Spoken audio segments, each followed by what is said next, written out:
Welcome to Halal Money Matters, presented by Saturna Capital. I'm Christopher Patton. And I'm Monem Salam. Yeah, man, it's good to see you. Yeah. We have a special guest here today again, Haitham Al-Sayed, and he's our regional manager for Saturna Capital, lives in California.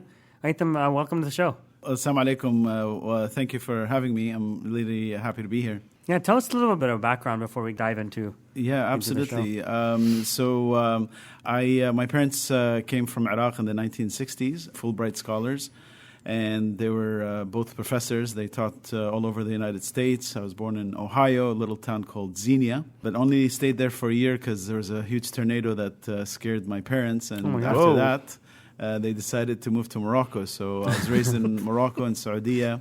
And then they retired in California in the late 80s, early 90s. I did pre-med at the University of California, Irvine. Nice. And worked in the field for 2 years in healthcare and decided, you know what, this is not for me. And so back in, 98 or so, the finance light went off and went into the finance. And plus, it was a good time to be in the market at the time too, right? Yeah, absolutely. That's when I got licensed through Charles Schwab in Colorado. At the time, I was, on the desk and was fielding all these calls from institutions and clients, and I was like, man, I only have a half hour to eat, and I gotta get back, and this is crazy. I like this. And tell me a little bit more about what you do for Saturna. What's your day-to-day like now? Yeah, great. So I'm focusing currently working with high net worth clients as well as the advisory group, the community advisory groups around the country.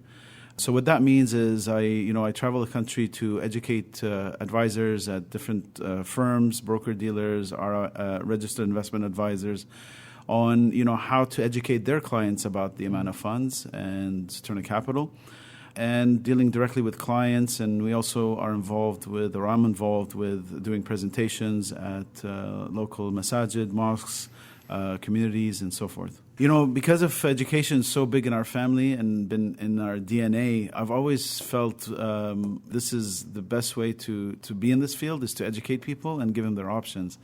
And alhamdulillah, from that day till now, even today, I still believe in the education piece. What do you find with most advisors? What stage are they at, and where do they particularly need help?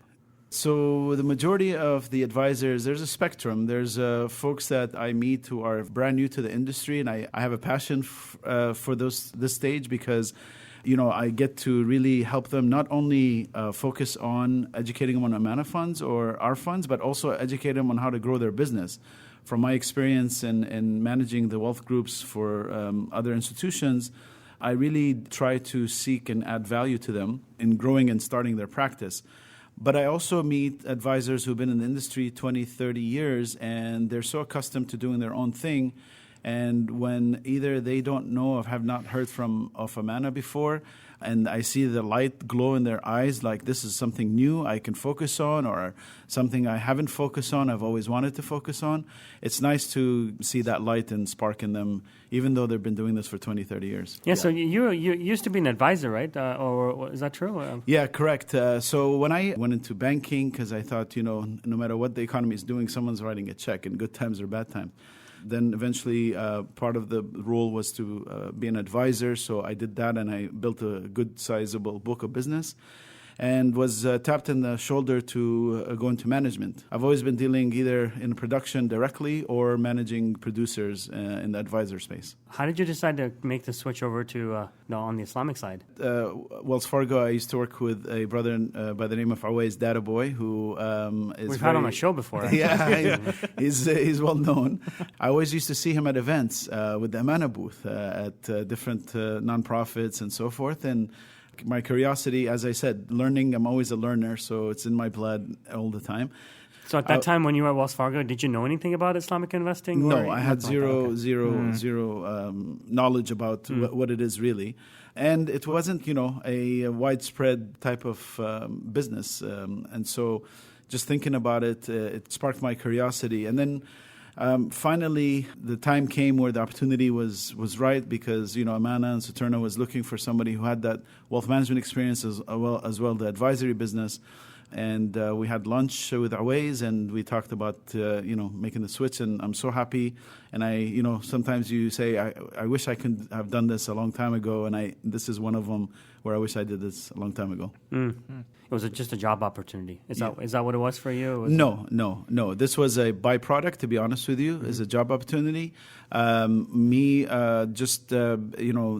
being involved with the faith more and going back to, I would say, the straight path, if you can, in any option that you think of, any decision that comes across your desk or your life, if there's a better option to take that gets you closer to the religion, you take it. And this was that point where I was very successful in my career, and I was really doing well. But, at the end of the day, I felt more comfortable, and I felt this is the right thing to do. And alhamdulillah, this opportunity came. So do you think the faith part came first, or was that a byproduct of you getting into the Islamic investing, or was it the other way around? I think it was a moment in my life where there was a lot of things happening at the same time. And I think it's a blessing from Allah subhanahu wa ta'ala that this was written for me to make this change in my career. And to answer your question, obviously it is the common denominator is the faith. For the last 8 years, I've been trying to make the switch and wasn't able to for various reasons. But the timing was right, and I think the decision to do the change was inherently inside, just there wasn't the right opportunity to do so. You mentioned that you were trying to do it for a long time, like 8 years, I think you mentioned. Correct. You just didn't find the right opportunity. So, I mean, in your experiences and from advisors who are maybe thinking about doing it, let's walk through the story. What were some of the impediments, and how did you get over them? Yeah. There's always going to be noise around anything that you do or decision that you think of, and you're going to have different schools of theory about what it is. Some people say, they say it's a halal thing, but it's not really halal. They just call it something else. So I don't know if those were really impediments for me to make a decision why it took 8 years. But I didn't understand what Islamic finance is, to be honest with you. And until talking more and more with people and learning more about it, and I give credit to Awais a lot because, but he took the time to kind of give me a little bit more insight, little drips here and there. And as I understood it more and more, it thrown on me to say, what am I doing? The purpose of life in general, what am I doing? And if I can improve the way how I finance my home, or how I do my investments, or how I better my career that aligns closer to the religion, then I'm going to try to do that.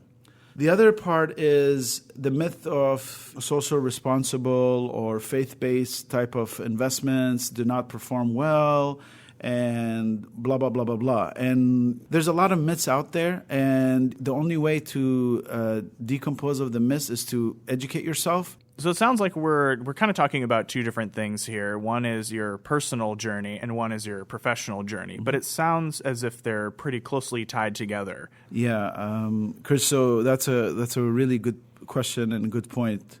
It comes down to what path are we trying to be on, and we're trying to be on the straight path. And whether it's professional or career, it's no difference, in my opinion. Every decision now that I do professionally or personally, I do have this faith lens around it. You mentioned the way you're financing your home, for example. Mm-hmm. So what other kind of practical considerations are there that at a certain point could you feel so entangled with traditional finance that it would seem like an insurmountable task to some people? Or first, you have to be in the right environment, or you have to know people who can connect you to the right places and the right firms that offer these things and these services.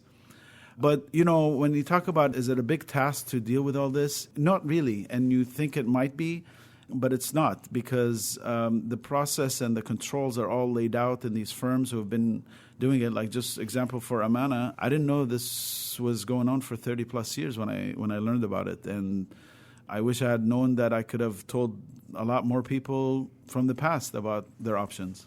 I do want to share something personal.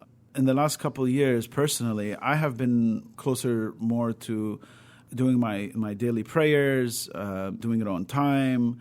So it's not just financing, it's not just about work, but there's a lot of other things that have made me a better person by just being closer to it. So.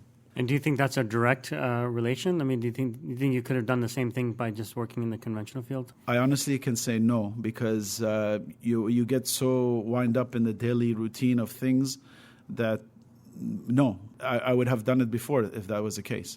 That's a good point. Yeah. There's some people who just have a slow, gradual, move towards Islam, but the other people have like an aha moment. So for you, was that kind of like a light bulb going off one evening, and then in the morning you woke up and you wanted to change, or was it somewhat gradually happening over time? The light bulb went off, but when the epiphany came to say, you know what, I need to do this, I need to make the move, I need to make the switch. At the end of the day, I sleep better. At the end of the day, I have a better relationship with my family. At the end of the day, my family is proud that my kids now, it's so awesome to take my kids to these large events across the country where not only am I gaining knowledge, but they're also gaining knowledge, and they didn't have this opportunity before. So it's a heavy-weighted question for me, because personally it has changed our lives for the better. And this is what the religion teaches you, any religion. It teaches you to be better. And if you and sometimes we're going to be thrown off course in different stages in our life for different reasons. But having any kind of faith, it teaches you to come back to it and teaches you to be better and make others be better. And this is, I feel, what I'm doing today. So what advice would you give, right? So there's two people. You said you actually deal with two kinds of people. One is the advisor that has a book of business. Correct. And the other one is maybe an individual or family that has their own money. Correct. Right? But, I mean, they're very similar in the sense that they both have to manage it, those type of things, right? Correct. So going through your own experience, maybe they are different, so you might want to separate them. Sure. That's up to you. But what advice would you give each of those people about how do you begin to think about making the switch, and then how do you actually do it? What's common to both, whether an advisor managing the money or the client, at the end of the day, we don't have to answer to anybody except our Lord, Allah subhanahu wa ta'ala.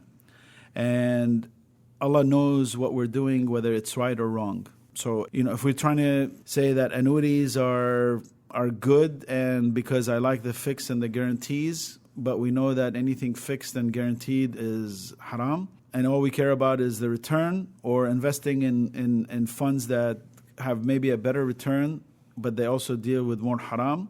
It's our personal choice. But who do we answer to? We answer to Allah, and Allah knows everything. So to both, I say it's a personal decision and it's a personal choice on how they want to manage the money.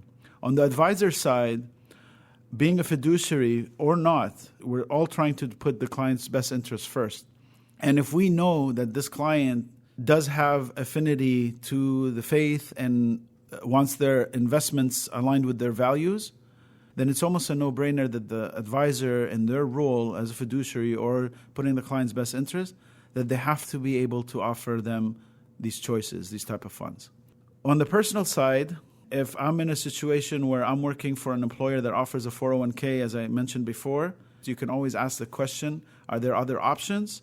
Just asking that question to the plan administrator where your 401k is, or to the HR benefits department, and say, you know what, these funds don't align with my faith. Are there options that I can do? That's your personal duty, I think, to try to do it if your goal is to align with the faith. It really comes down to, as a leader in your business or as a leader in your family, what type of role model you want to do. So now my kids understand that, when they have some money now, they're investing it in something that is within the faith. They're giving their own money to charity. When they see me giving, my wife and I giving money to charity, they're saying, hey, can we help? Can we give this person some food? So all these things are all aligned because of certain actions or role model, inshallah, that we're doing for our kids. And hopefully that translates into the advisory world or to the individual world. I'm traveling around the country, and with all this phobia and rhetoric, I meet a lot of fantastic people. I meet, on one spectrum, millennials, and they have their 401k, and they're very, very eager to say, how do I not invest in the funds that I do? Because they understand. And I hope they understand because there was a role model for them. And I'm talking on the other end, on the other spectrum, to first and second generation of people who built their businesses, built their practices, and they have a lot of wealth, and they're asking, how do we bequest this Islamically, or how do we do Islamic wills and inheritance? And we're working with Islamic state attorneys around the country that do Islamic wills and inheritance. And the beauty about this is more and more people are engaged, I feel, around the country with what's happening. So I really feel there's a positive trend in this. As I said, we're here to help people. And if we can make people in a better situation than they were before, then I think we have a definition of success. Well, that was some great information, and I appreciate you sharing your personal experiences, Haitham. Absolutely. And maybe we'll have you on another show, but thank you very much for being here. Yeah, thanks for giving us such an insight. Thank you guys. It was a pleasure.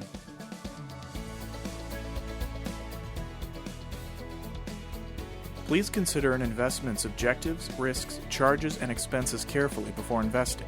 To obtain this and other important information about the Amana Funds in a current prospectus or summary prospectus, please visit amanafunds.com or call toll-free 1-800-728-8762. Please read the prospectus or summary prospectus carefully before investing. Investing involves risk, including the risk that you could lose money. The Amana Funds restrict investments to those companies consistent with Islamic and sustainable principles, which limits opportunities and may affect performance. This material is for general information only and is not a research report or commentary on any investment products offered by Saturna Capital. This material should not be construed as an offer to sell or the solicitation of an offer to buy any security in any jurisdiction where such an offer or solicitation would be illegal. We do not provide tax, accounting, or legal advice to our clients, and all investors are advised to consult with their tax, accounting, or legal advisors regarding any potential investment. Investors should not assume that investments in the securities and/or sectors described were or will be profitable. This podcast is prepared based on information Saturna Capital deems reliable. However, Saturna Capital does not warrant the accuracy or completeness of the information. Investors should consult with a financial advisor prior to making an investment decision. The views and information discussed in this commentary are at a specific point in time, are subject to change, and may not reflect the views of the firm as a whole. All material presented in this publication, unless specifically indicated otherwise, is under copyright to Saturna. No part of this publication may be altered in any way, copied, or distributed without the prior express written permission of Saturna Capital.